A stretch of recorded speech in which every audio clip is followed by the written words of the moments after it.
बिस्मिल्लाहिर्रहमानिर्रहीम, अस्सलाम वालेकुम। आज हमारा सेकेंड ईयर की मैथ्स का लेक्चर नंबर 41 है और 2.3 हमने लास्ट लेक्चर में स्टार्ट की थी। आज हम कोशिश करेंगे 2.3 जो है वो हम कंप्लीट कर लें। तो क्वेश्चन 2 तक हमने काम किया था और उसके दो पार्ट्स मैंने आपको करवाए थे और हेडिंग लिखवाई थी क्वेश्चन 2 की कि इसमें हम डेरिवेटिव फाइंड करेंगे एक्सप्लिसिट और इम्प्लिसिट रिलेशंस का। तो एक क्वेश्चन मैंने इम्प्लिसिट का करवाया था और एक एक्सप्लिसिट का। आज इसी क्वेश्चन 2 के कुछ और पार्ट्स भी करते हैं। तो ये मैंने 4th पार्ट लिखा है और इसमें भी आपको नज़र आ रहा है कि y आसानी से अलग नहीं हो सकता। तो इसका मतलब ये एक इम्प्लिसिट रिलेशन है। तो मैंने आपको बताया था लास्ट लेक्चर में कि इम्प्लिसिट रिलेशन हो या एक्सप्लिसिट हो, डेरिवेटिव का मेथड ऑलमोस्ट सेम ही रहता है। तो हमें क्या करना पड़ेगा, हम इसको डिफ्रेंशिएट करेंगे by differentiating with respect to x। तो क्या बनेगा देखें, सो जब डिफ्रेंशिएट करते हैं ये सारे ऐड हो रहे हैं, एडिशन और सब्ट्रैक्शन पे डेरिवेटिव डिस्ट्रीब्यूट हो जाता है और जहाँ जहाँ कांस्टेंट आएगा वो हमने डेरिवेटिव से बाय लिखना है। तो 4 बाय लिखें, डेरिवेटिव किसके ऊपर अप्लाई होगा, x स्क्वायर के ऊपर। 2h बाय लिखें, डेरिवेटिव किस पे अप्लाई होगा, x इंटू वाई पे। b बाय लिखें, डेरिवेटिव अप्लाई होगा किस पे, y स्क्वायर पे। 2g बाय लिखें, डेरिवेटिव किस पे अप्लाई होगा, x पे। और 2f बाय लिखें, डेरिवेटिव किस पे अप्लाई होगा आपके पास, y पे। और कांस्टेंट का डेरिवेटिव क्या आ जाता है, 0। ये लें जी, अब इसको अप्लाई करते हैं, पावर रूल लगाएं। x स्क्वायर का डेरिवेटिव होता है 2x, यहाँ 2h कांस्टेंट है तो दो फंक्शंस मल्टीप्लाई हो रहे हैं, u एज इट इज़ यानी x as it is y का डेरिवेटिव और y as it is x का डेरिवेटिव। ये लग गया प्रोडक्ट रूल, क्योंकि दो मल्टीप्लाई हो रहे हो तो उस पर लगाते हैं प्रोडक्ट रूल। यहाँ वाई स्क्वायर है, पावर रूल लगाएंगे। पहले पावर शुरू में आएगी, 2 शुरू में आएगा और एक पावर कम हो जाएगी y की। और फिर पावर के अंदर जो लिखा हुआ है, पावर के अंदर y लिखा हुआ है, y का क्या होगा, dy बाई डी एक्स। फिर 2g कांस्टेंट है, x का 1, फिर 2f कांस्टेंट है, y का dy बाई डी एक्स। ये लें जी, अब सिंप्लीफाई करना बाकी है। 4 2 8, ये हो गया 8x। इसको मल्टीप्लाई करें 2h को, 2hx, फिर आगे आएगा dy बाई डी एक्स। इसको ये देखें, ये d by d x of x का डेरिवेटिव 1 हो जाएगा, पीछे y बचेगा। 2hy और x का डेरिवेटिव क्या हो गया, 1। फिर आपके पास है 2by dy by d x, यहाँ आ गया 2g इंटू 1 2g, 2f और dy बाई डी एक्स। अच्छा, जितने टर्म्स में y इन्वॉल्व होता है उतनी जगह पे dy बाई डी एक्स आता है। तो y देखें 1 2 3 जगह इन्वॉल्व था, तो 3 जगह पे आपको dy बाई डी एक्स जो है वो नज़र आ रहा है और यही हमारी रिक्वायरमेंट, हमने यही तो फाइंड करना है। तो इसको करेक्ट करने के लिए कॉमन ले लें ताकि ये एक तरफ हो जाए, बाकी टर्म्स एक तरफ। तो मैं कॉमन लेता हूँ यहाँ से और यहाँ से। तो जब हम dy by d x common लेंगे, साथ 2 भी कॉमन है लेकिन वो हम बाद में ले लेंगे, पहले हम इसको कॉमन लेते हैं। तो यहाँ क्या बचेगा, 2hx, यहाँ होगा 2by और यहाँ होगा 2f। और जो बाकी 3 टर्म्स हैं ये और ये हम राइट पे ले आए तो तीनों नेगेटिव हो जाएंगी, -8x, -2hy और -2g। अब इसको आप इधर ही छोड़ दें, dy बाई डी एक्स को यहीं छोड़ देते हैं हम और इनका ले लेते हैं माइनस कॉमन। इनमें माइनस भी कॉमन है और माइनस के साथ साथ 2 भी कॉमन। तो ब्रैकेट में रह जाएगा 4x plus hy plus g। ये जो 3 टर्म्स हैं ऐड हो रही, इनको यहाँ ला के इधर से इधर ला के डिवाइड करें तो इसमें से भी 2 कॉमन ले लेते हैं। तो 2 कॉमन लेके इधर ले आए तो hx plus by plus 2 common आने के बाद क्या रह जाएगा, यहाँ सिर्फ f। तो 2 2 से क्या हो गया, कैंसिल, और ये आ गया डेरिवेटिव का फाइनल आंसर। तो ये वाला पार्ट भी हमने कर लिया जो कि था हमारे पास इम्प्लिसिट रिलेशन का। आगे इसके 2 पार्ट्स रह गए हैं, उनमें से भी हम कोशिश करते हैं कि एक आध पार्ट कर ले ताकि आपको आइडिया इसका क्लियर हो जाए। तो शुरू करते हैं हम नेक्स्ट। अच्छा जी, अब ये इसका 5th पार्ट है और यहाँ भी आप देख सकते हैं कि y आप आसानी से अलग नहीं कर पा रहे। तो ये भी एक इम्प्लिसिट रिलेशन का क्वेश्चन है।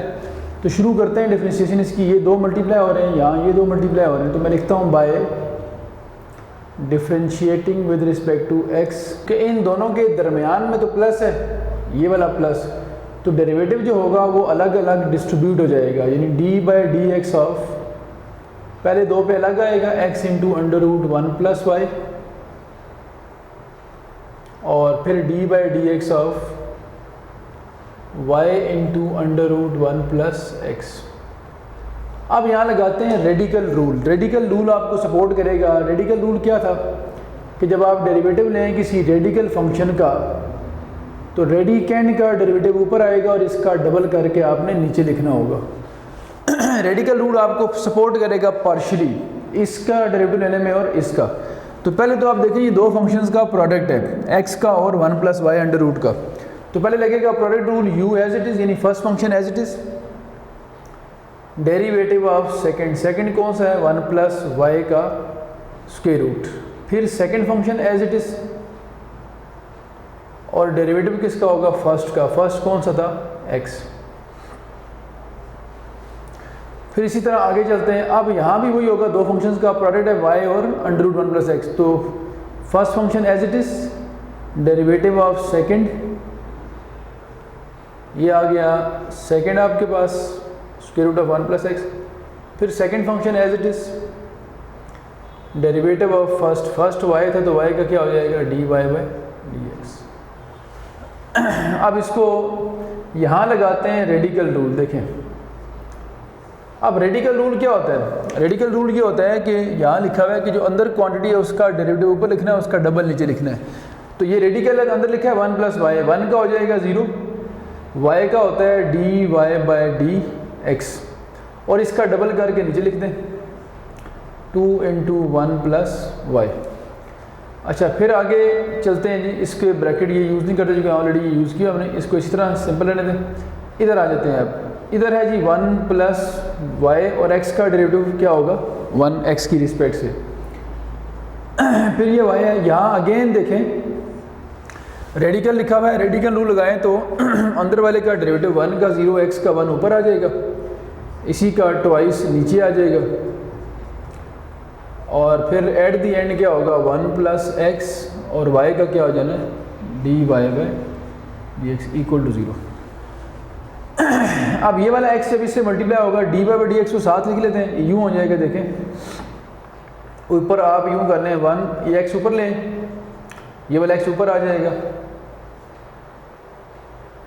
और ये जो d y by d x है ये यहाँ पे आ जाना है,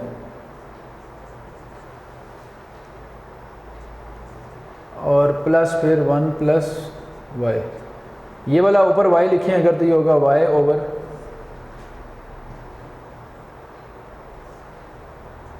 y ओवर टू और वन प्लस एक्स। इसी तरह से वन प्लस एक्स आ जाएगा, यहाँ आ जाएगा d y by d x equals to zero. ये ले जी, मैंने कहा था जितनी जगह पे y होता है उतनी जगह पे d y by d x आता है। तो एक y यहाँ पे था और एक y यहाँ, तो दो जगह पे d y by d x आपको नज़र आ रहा है। फिर इस तरह हमने यहाँ किया था कि जितनी जगह d y by d x होता है उसको हम इकट्ठा कर लेते हैं, कॉमन लेके। तो ये भी आप इकट्ठा कर लें, जिनमें d y by d x होगा वो एक तरफ करें, जिनमें d y by d x नहीं है वो हम एक तरफ कर लेते हैं। तो मैं अंडरलाइन करता हूँ, ये टिक लगा के बताता हूँ, ये दो हैं जिनमें d y by d x है, इन दो में से d y by d x common ले लेते हैं। इसके पास बचेगा x divided by two into under root of one plus y, और ये क्या है आपके पास, ये आपके पास है वन प्लस एक्स। अब बाकी जिनमें d y by d x नहीं है वो ये दो टर्म्स हैं, इनको इस तरफ ले आते हैं, ये दोनों यहाँ के क्या हो जाएंगी, नेगेटिव। तो y over two into under root one plus x लें जी। अब इसका एलसीएम लें, इसका एलसीएम लें, और ये सारा यहाँ ले आएँ तो d y by d x आपको अलग मिल जाएगा। तो मैं d y by d x अभी बाहर ही है, और अंदर वाली जो क्वांटिटीज़ हैं इनका लेता हूँ एलसीएम। कितना एलसीएम आ जाएगा, two into under root one plus y, इधर x बच गया, ये इधर मल्टीप्लाई होगा तो two into under root 1 plus x under root 1 plus y. ठीक है जी, क्लियर होगी बात। इधर आते हैं, इसमें से माइनस भी कॉमन है और इसका साथ एलसीएम भी ले लेते हैं। माइनस कॉमन लेके तो बाहर लिख दें आप, ये आ गया माइनस, एलसीएम लें तो एलसीएम आएगा 2 into under root of 1 plus x. ये इधर मल्टीप्लाई करें तो 2 इंटू 1 प्लस एक्स और 1 प्लस वाई, और माइनस कॉमन लिया हुआ है ये वाला, तो इसके ऊपर सिर्फ क्या बच जाएगा वाई। ठीक है जी, ये वाला 2 जब हम डिवाइड करेंगे, ये 2 इस 2 से क्या हो जाएगा कैंसिल, इस 2 को इधर ले आएँ तब कैंसिल हो जाएगा, ये इसको वहाँ ले जाएँ तब कैंसिल हो जाएगा। अब आखिरी स्टेज है कि जो इसके ऊपर लिखा हुआ है इसको नीचे ला के डिवाइड करना है, जो नीचे लिखा हुआ है इसको ऊपर ला के मल्टीप्लाई करना है। तो ये यूँ होगा, देखें, हेंस ये इसका लास्ट स्टेप है, d y by d x is equal to, ये बाहर नेगेटिव साइन है, एक बड़ी सी बना लें फ्रैक्शन, और फ्रैक्शन जो है बनाने के बाद ऊपर इसमें क्या लिखा था देखें पहले से, 2 into under root of 1 plus x 1 plus y और प्लस वाई, ये पहले से लिखा हुआ है। ये 1 प्लस अंडर रूट वाई यहाँ आके ऊपर मल्टीप्लाई हो जाएगा 1 प्लस वाई। नीचे क्या लिखा हुआ था आपके पास, under root of 1 plus x, ये जो ऊपर टर्म है ये यहाँ आके डिवाइड होगी, तो ये मैं पहले लिखता हूँ और उसको बाद में, ताकि दोनों एक तरतीब से लिखे हुए नज़र आएँ आपको, प्लस एक्स, ये लें जी, ये आ गया हमारा फाइनल आंसर। अब बुक में थोड़ी सी इसके आंसर में प्रिंटिंग मिस्टेक है, बुक में ये माइनस नहीं लिखा हुआ, बुक के जो आंसर्स लिखे हैं जब आप देखेंगे आप, तो ये आपने करेक्शन बुक में कर लेनी, ये माइनस आता है, और बाकी हमने ये सारा कंप्लीट कर लिया है। इसका आखिरी क्वेश्चन है वो भी हम देख लेते हैं, और वो चूँकि प्रीवियस के साथ मैच भी करता है तो 1-2 स्टेप्स करवा के फिर मैं आप पे छोड़ूंगा, आप खुद भी कर सकेंगे उसको। तो शुरू करते हैं, लास्ट क्वेश्चन इसका, last part.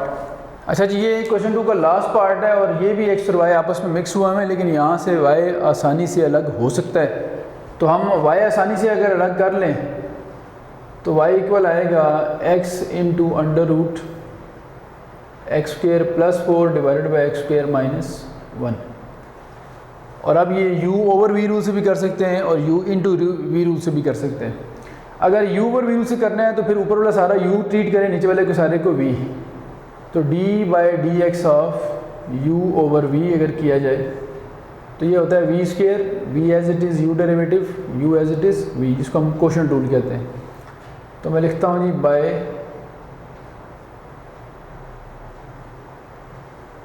Differentiating with respect to x, so y का क्या बनेगा, y का बनना है dy बाई डी एक्स,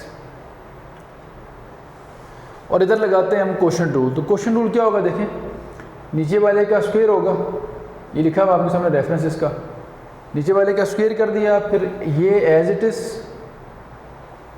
और डेरिवेटिव किसका होगा, d by d x of numerator, numerator था x into under root x square plus 4, फिर माइनस फार्मूले का आ जाएगा x into under root x square plus 4 as it is, और डेरिवेटिव आ जाएगा डिनोमिनेटर का यानी v का। ये हो गया जो क्वेश्चन रूल है उसका बेसिक स्ट्रक्चर। ऐसे आपने बहुत सारे क्वेश्चन 2.3 में किए हैं, तो ये अब आपके लिए कोई नई चीज़ नहीं है, तो ये ख़ुद भी कर सकते हैं आप लोग, लेकिन मैं चाह रहा हूँ कि अगर स्टार्ट हो गया तो इसको हम कंप्लीट भी कर लें। आप देखिए क्या होना है यहाँ पे, एक्स स्क्वेयर माइनस 1 तो एज इट इज़ चल रहा है, साथ साथ यहाँ दो फंक्शंस का प्रोडक्ट है, तो u as it is derivative of v mean square root of x square plus 4। अभी हमने थोड़ी देर पहले रेडिकल रूल लगाया था। रेडिकल रूल ये कहता है कि अंदर वाली क्वांटिटी का ऊपर लिखना है डेरिवेटिव, अगर रेडिकल में हो तो अंदर लिखा हुआ x square plus 4, x square का डेरिवेटिव 2x होता है और 4 का होता है 0, और इसी का डबल किया जाए तो 2 times under root x square plus 4 आ जाएगा, फिर प्लस और फिर under root x square plus 4 as it is, और x का हो जाएगा 1। ले जी, इसका मसला भी हल हो गया। अब minus x into x square plus 4 और इसका क्या बनेगा एक्स स्क्र माइनस 1 का, एक्स स्क्र का 2x और माइनस 1 का 0। ये नहीं जी डिवाइडेड बाय आपके पास आ गया है, ये बनता है एक्स स्क्र माइनस 1 का होल स्क्र। लें जी, तो यहाँ पे हमारा ये डेरिवेटिव का ऑलमोस्ट काम कंप्लीट है। अब जो थोड़े से स्टेप करने हैं वो हमने सिम्प्लिफिकेशन के करने हैं। ये 2 से कैंसिल हो जाएगा और बाकी देखें क्या बनता है फिर। बाकी हम जब सिम्प्लीफाई करते हैं, ये x है, इस x से मल्टीप्लाई होगा तो ये बनाएगा x square by x square over under root x square plus 4 by उसी तरह लिखा हुआ है एक्स स्क्र माइनस 1। तो ये जो ब्रैकेट के अंदर बन रहा है वो लिख रहा हूँ मैं x square divided by x square plus 4।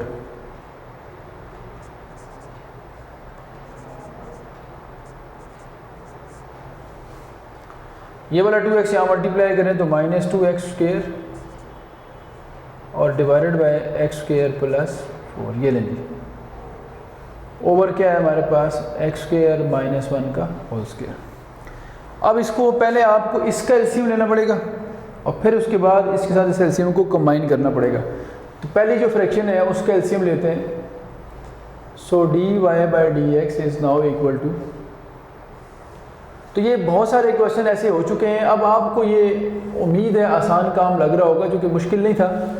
जब एक ही तरह का काम बार बार आप कर रहे होते हैं तो फिर आपकी रिवीजन भी साथ साथ चल रही होती है और वो फिर आसान भी लग रहा होता है आपको। तो इन दोनों का जब मैं एलसीएम लूँगा तो इनका एलसीएम आएगा under root x square plus 4। इसके ऊपर तो एक्स स्क्र लिखा हुआ है, ये वाला under root x square plus 4 इससे मल्टीप्लाई होगा जब, तो ये इसके दोनों स्क्वायर रूट हैं तो स्क्वायर रूट कट जाएगा इसका, यानी यूँ होगा under root of x square plus 4 इसका होल स्क्र। ये स्क्वायर रूट से कट जाएगा माइनस 2x स्क्र और फिर यहाँ आ जाएगा x square plus 4 divided by x square minus 1 whole square. लें जी, अब इसकी फाइनल फॉर्म लिखते हैं। अब आपके पास ऊपर देखें क्या बन चुका है, ये वाला स्क्वायर कटा तो एक्स स्क्र और ये एक्स स्क्र मिल जाएंगे। एक्स स्क्र माइनस 1 यहाँ है under root x square plus 4, x square plus x square, ये वाला एक्स स्क्र ऐड होंगे 2x स्क्र प्लस 4 हो जाएगा और minus 2x square into under root x square plus 4। And then अब बारी है इसके आखिरी एलसीएम की। अब एट दी एंड एक बार आखिरी एलसीएम लेते हैं और फिर उसके बाद उसको वाइंड अप करते हैं। ये लीजिए आखिरी बार अब इन दोनों का एलसीएम आ रहा है, इसका और इसका एलसीएम, तो यही वही सेम एलसीएम है under root x square plus 4। अब ये इससे मल्टीप्लाई होना है, यानी x square minus 1 multiplied by 2x square plus 4। इसके पास था माइनस 2x स्क्र और ये जब अंडर एक्स स्क्र प्लस 4 इधर मल्टीप्लाई होगा, ये दोनों सेम है ना, स्क्वायर रूट से कटेगा होल स्क्वायर होके x square plus 4 square root से बाहर आ जाएगा, बिल्कुल इस तरह ये वाला जब इधर मल्टीप्लाई हुआ था तो स्क्वायर रूट से कटा था और एक्स स्क्र प्लस 4 बाहर आ गया था। तो ये दो स्टेप करने के बजाय एक ही स्टेप में कर लें इसको। लें जी, ये आ गया। अच्छा, कुछ लोग आप में से अक्सर पूछ रहे होते हैं कि ये rule of quotient of fraction क्या चीज़ है, और वो उससे कंफ्यूज हो रहे होते हैं कि किस तरह अप्लाई होता है। Rule of quotient of fraction का मतलब ये है कि जो फ्रैक्शन का कोशेंट आ जाए, यानी दो फ्रैक्शन डिवाइड हो रही हों। अब एक फ्रैक्शन ऊपर है देखें, और एक ये वाली मेन फ्रैक्शन है। जो बड़ी फ्रैक्शन होती है उसकी लेंथ ज़्यादा रखा करें ताकि आप कंफ्यूज ना हो। अब हम ये वाला है, ये फर्स्ट फ्रैक्शन है, ये सेकंड है, ये थर्ड नंबर पे उसका पार्ट आ रहा है। जो सेकंड वाला पोर्शन है वो थर्ड नंबर पे आ जाएगा मेन फ्रैक्शन से कंपेयर करके। तो ये जब नीचे आएगा यहाँ पे तो देखें क्या बनेगा, under the root x square plus 4 उसके साथ आ जाएगा एक्स स्क्र माइनस 1 का होल स्क्र। ये इससे मल्टीप्लाई करें 2x square into x square 2x4 plus 4x square minus 2x square minus 4 और minus 2x4 minus 8x square. 2x4 से क्या हो जाएगा, कैंसिल। बाकी जो बच गया हमारे पास देखें, अब आपके पास माइनस 8x स्क्र माइनस 2 10 और फिर उसके बाद आपके पास आ जाएगा 4। तो ये बनता है -6x², और फिर माइनस आ जाएगा 4 √x² + 4 और इंटू x² - 1 का होल स्क्वायर। थोड़ा सा हम चूँकि ये कैलकुलेशन जब कर रहे होते हैं, थोड़ा इसको बार बार आप कोशिश किया करें कि कैलकुलेशन को ऑब्ज़र्व कर लिया करें कि उसमें कहीं कोई मिस्टेक ना हो, ताकि फिर बाद में गड़बड़ ना हो उसके अंदर। तो यहाँ से अगर हम देखें तो कोई भी कैलकुलेशन हम कर रहे हैं उसको हमने एक बार ज़रूर क्रॉस चेक कर लेना है कि कोई मिस्टेक ना हो। तो यहाँ तक तो हमसे कोई मिस्टेक ऐसे नहीं हुई जो हमें नज़र आ रही है यहाँ तक बातें। और फिर एलसीएम वगैरह यहाँ जब लिया था हमने, तो ये देखें ये वाला 2x² बना था, ये यहाँ मल्टीप्लाई हुआ 2x⁴ हो गई प्लस -8x² हो गया। और उसके बाद यहाँ जब मल्टीप्लिकेशन की इसको भी देख लेते हैं एक बार। तो अगर ये सारी कैलकुलेशन ठीक है तो इसका मतलब हमने कोई गलती नहीं की। अब ये इसका फाइनल आंसर बनता है। कुछ अगर इसमें कॉमन लेना चाहें और भी, तो कॉमन क्या आ सकता है इसमें से ऊपर -2 कॉमन लें तो ब्रैकेट में आएगा 3x² + 2 ओवर √x² + 4 और x² - 1 का। That is the final answer. तो ये डेरिवेटिव का हमारा बन गया फाइनल आंसर। ठीक है जी, क्लियर के बाद क्वेश्चन 2 के सारे पार्ट्स मैंने यहाँ तक करवा दिए आपको। अब क्वेश्चन 3 स्टार्ट करते हैं। अच्छा जी, हम बात करते हैं क्वेश्चन नंबर 3 की। और क्वेश्चन 3 की अगर हेडिंग आप देखें तो उसमें लिखा है find dy/dx of the following parametric functions. Parametric functions के बारे में थोड़ा सा आइडिया आपने पढ़ा था 1.1 एक्सरसाइज में, क्वेश्चन नंबर 7 था, जिसमें पैरामीट्रिक फॉर्म से पैरामीटर ख़त्म करके जनरल फॉर्म बनाई थी हमने। तो मैंने आपको कहा था कि पैरामीट्रिक फॉर्म का मतलब ये होता है जब x और y अलग अलग लिखे हों और वो किसी तीसरे वेरिएबल पे डिपेंड कर रहे हों, यानी तीसरे वेरिएबल का फंक्शन हो। तो x देखें थीटा का फंक्शन है और y भी थीटा का फंक्शन है। तो अगर हम यूँ देख लें कि x का लिंक थीटा और थीटा का लिंक y के साथ है, तो इसका मतलब है मोर देन 2 वेरिएबल्स आ गए। आपने फाइंड करना है y का डेरिवेटिव x की रिस्पेक्ट से। तो y तो x से लिंक ही नहीं हो रहा, y तो पहले थीटा से लिंक है, थीटा फिर x से लिंक है। तो जब इस तरह मोर देन 2 वेरिएबल्स आ जाएं और तीसरा वेरिएबल x और y को लिंक कर रहा हो, तो फिर हम डेरिवेटिव के लिए चेन रूल लगाते हैं, जो हमने इस एक्सरसाइज के स्टार्ट में पढ़ा था, जो पिछला लेक्चर था हमारा। तो शुरू करते हैं बात। हम लिखेंगे सबसे पहले बाय चेन रूल।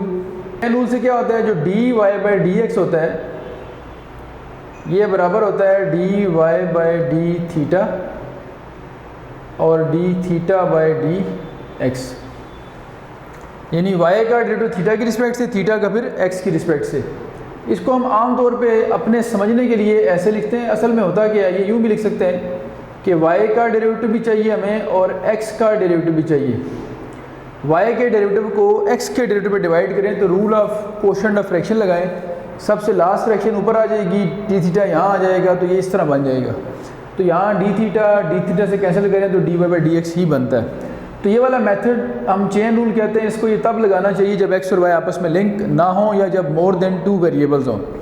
अब इनकी वैल्यूज पुट करते हैं। देखें एज y हमारे पास किसके इक्वल है, मैं ये वैल्यू निकालूंगा dy/dθ यहाँ से, y इक्वल है थीटा + 1 के। तो आपको चाहिए dy/dθ, y का डेरिवेटिव थीटा की रिस्पेक्ट से। तो मैं लिखता हूँ by differentiating with respect to theta. So ये बनेगा dy/dθ। अब देखिए जब थीटा की रिस्पेक्ट से कर रहे हैं तो जिस तरह x की रिस्पेक्ट से x का डेरिवेटिव 1 होता है, इस तरह थीटा की रिस्पेक्ट से थीटा का डेरिवेटिव 1 होगा। और 1 का क्या हो जाएगा, 1 कांस्टेंट है 0, तो dy/dθ तो सिर्फ 1 आ गया हमारे पास। ठीक है जी, साथ ही यहाँ कर लेते हैं आल्सो, ये वाली वैल्यू मैंने निकाल ली है dy/dθ। अब बारी है इसकी, इसका मतलब है dx/dθ की बारी है। तो अब हम बताते हैं कि x हमारे पास इक्वल है थीटा + 1/θ के, ये लिखा हुआ है। तो यहाँ से हम लिख सकते हैं थीटा पावर 1 है और ये थीटा इसको ऊपर ले जाएं, तो ये थीटा का इनवर्स था, थीटा पावर -1। इसका भी चाहिए हमें थीटा की रिस्पेक्ट से, तो मैं लिखता हूँ by differentiating with respect to theta. So क्या बनेगा dx/dθ। इस थीटा का क्या हो जाएगा, थीटा का डेरिवेटिव थीटा की रिस्पेक्ट से क्या होता है 1, ये 1 हो गया। ये यहाँ लगेगा पावर रूल, थीटा पावर -1, जैसे मैं कहता हूँ कि x पावर -1 का क्या होता है डेरिवेटिव, तो आप पावर रूल लगाते थे, -1 शुरू में लाते हैं, एक पावर क्या कर देते हैं कम, और मजीद x का क्या हो जाता है 1। बिल्कुल इसी तरह जब थीटा पावर -1 होगा तो -1 शुरू में लाएंगे, थीटा की एक पावर कम करके -2 हो जाएगी, और मज़ीद जो होगा थीटा का डेरिवेटिव जो पावर के अंदर थीटा लिखा हुआ है उसका डेरिवेटिव थीटा की रिस्पेक्ट से कितना हो जाएगा 1। तो ये बनेगा 1 माइनस, अब ये माइनस हो गया, थीटा पावर -2 को नीचे ले आए, थीटा स्क्वायर बन जाएगा। इसका एलसीएम ले लें,